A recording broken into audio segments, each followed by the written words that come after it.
তো এখন আমরা পার্ট 2 দেখবো, টাইপ 2 দেখবো। এই টাইপ 2 আমাকে কি বলছে, স্কেলার এবং ভেক্টর রাশি নিয়ে। আচ্ছা, স্কেলার রাশি এবং ভেক্টর রাশি কাকে বলে ভাইয়া? স্কেলার রাশি হচ্ছে যে রাশিকে প্রকাশ করতে শুধুমাত্র কি লাগে, মান লাগে। আর যে রাশিকে প্রকাশ করতে মান এবং দিক উভয় লাগে তাকে আমরা বলি ভেক্টর রাশি। ঠিক আছে, তাহলে ভেক্টর রাশিগুলো কি কি সেটা হচ্ছে আমি তোমাকে একটা নিমোনিক্স আকারে মনে করানোর চেষ্টা করেছি। দেখো ভালো করে। ভবে সব প্রিয়তম ভাসে প্রেমে, জাস্ট এই ছন্দটা মনে রাখবো। ঠিক আছে, ভবে সব প্রিয়তম ভাসে প্রেমে। তবে দেখো, ভ দিয়ে ভর বেগ, বে দিয়ে হচ্ছে বেগ। কেমন বেগ? আপেক্ষিক বেগ, সমবেগ, গড় বেগ। এরপর তোমার সবের স দিয়ে হচ্ছে সরণ, ব দিয়ে হচ্ছে বল। কেমন বল? কেন্দ্রমুখী বল, ঘর্ষণ বল, প্রবতা বল। ঠিক আছে, এগুলো কিন্তু আসে তোমার এখানে এমসিকিউতে। প্রিয়তমর প্রি দিয়ে হচ্ছে পৃষ্ঠটান, ও দিয়ে হচ্ছে ওজন, ত দিয়ে হচ্ছে তোমার ত্বরণ, ম দিয়ে হচ্ছে মন্দন। আর ভাসের ভা দিয়ে হচ্ছে ভ্রামক, জড়তার ভ্রামক, বলের ভ্রামক, সব ধরনের ভ্রামকই কিন্তু তোমার কি ভেক্টর রাশি। আচ্ছা, ভাসের সে দিয়ে হচ্ছে সান্দ্রতা, বা যাকে আমরা হচ্ছে সান্দ্র বল বলি। ঠিক আছে, প্রেমের প্রে দিয়ে হচ্ছে প্রাবল্য, তড়িৎ প্রাবল্য, চৌম্বক প্রাবল্য এগুলা। আর মে দিয়ে হচ্ছে মহাকর্ষীয় প্রাবল্য। তো এগুলা সবগুলো হচ্ছে তোমার ভেক্টর রাশি। আর এটা কিন্তু খুব ইম্পর্টেন্ট, কারণ এখান থেকে কিন্তু প্রতি বছর তোমার এমসিকিউ আসে। তো দেখো, এই 2025 ঢাকা বোর্ড এবং বরিশাল বোর্ডে কিন্তু এভাবে প্রশ্ন এসেছে। নিচের কোনটি স্কেলার রাশি? তার মানে এই এমসিকিউর মধ্যে 4টার মধ্যে 3টা হবে ভেক্টর রাশি, একটাই হবে তোমার কি স্কেলার রাশি। তো দেখো কোনটা কোনটা এখানে আছে। বল, দেখো তো বল এখানে আছে না, তাহলে বল হচ্ছে ভেক্টর রাশি, তাহলে এটা স্কেলার হবে না। ওকে, প্লবতা, এই দেখো প্লবতা, তাহলে এটা কি তোমার, এটাও ভেক্টর রাশি, তাই এটাও হবে না। ওজন, দেখো ওজন, এটা তোমার ভেক্টর রাশি, তাহলে এটাও হবে না। তাহলে সঠিক উত্তর কি? চাপ। তো আশা করি এটা একটু সবার ক্লিয়ার। তো এবার আমরা টাইপ 3 দেখবো। টাইপ 3 হচ্ছে আমাকে বলছে দূরত্ব এবং সরণ নিয়ে। আচ্ছা, দূরত্ব হচ্ছে আসলে একটা স্কেলার রাশি যাকে আমরা বলি ডিস্টেন্স, আর সরণ হচ্ছে ভেক্টর রাশি যাকে আমরা বলি ডিসপ্লেসমেন্ট।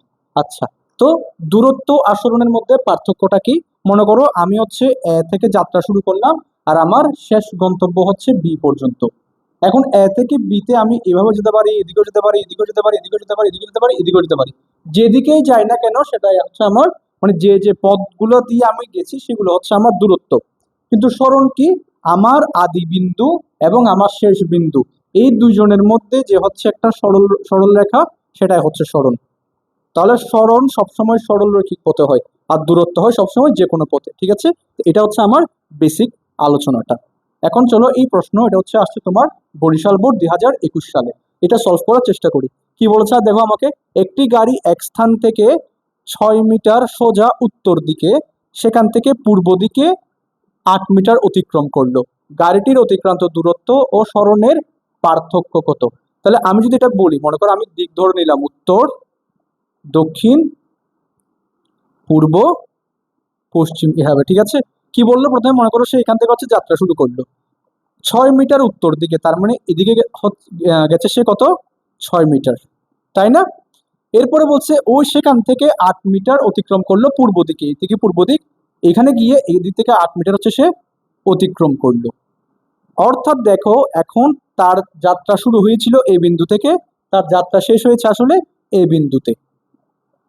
তার দূরত্ব কত? যে যে পথগুলো দিয়ে সে গেছে, এই 6 মিটার আর 8 মিটার, তাহলে তার দূরত্ব কত? তার দূরত্ব হচ্ছে 6 যোগ হচ্ছে তোমার 8, 14 মিটার। কিন্তু তার সরণ কি হবে? সরণ হবে আদি বিন্দু এবং ওর শেষ বিন্দুর মধ্যে সরল রৈখিক রেখাটা। তার মানে আমার আসলে এখন এই বাহুটার দৈর্ঘ্য যদি আমি বের করতে পারি, তাহলে আমার কিন্তু সরণের মান বের হবে। তাহলে আমার দেখো এটা একটা কি, এটা সমকোণী ত্রিভুজ না, এটা হচ্ছে আমার সেই অতিভুজটা। তো আমি কি কি করব, অতিভুজের সূত্র অ্যাপ্লাই করে, পিথাগোরাসের সূত্র অ্যাপ্লাই করে এটা আমি বের করব। তো কি হবে, কত হবে এটা দেখো, 6 square root over 6 square plus 8 square. এটার মান আসবে দেখবে 10, 10 মিটার। কিন্তু এখন 10 মিটার তো কোথাও অপশনে নাই, ঠিক আছে না? 10 মিটার এখানে আনসার না, বলছে দূরত্ব সরণের পার্থক্য কত, আমাকে পার্থক্য জিজ্ঞেস করছে। তাহলে এটা সরণ, এটা দূরত্ব, তো তাদের পার্থক্য কত হবে? 14 - 10 = 4 মিটার। তাহলে কারেক্ট আনসার কত? 4 মিটার। এরপর আমরা নেক্সট পার্টে যাব।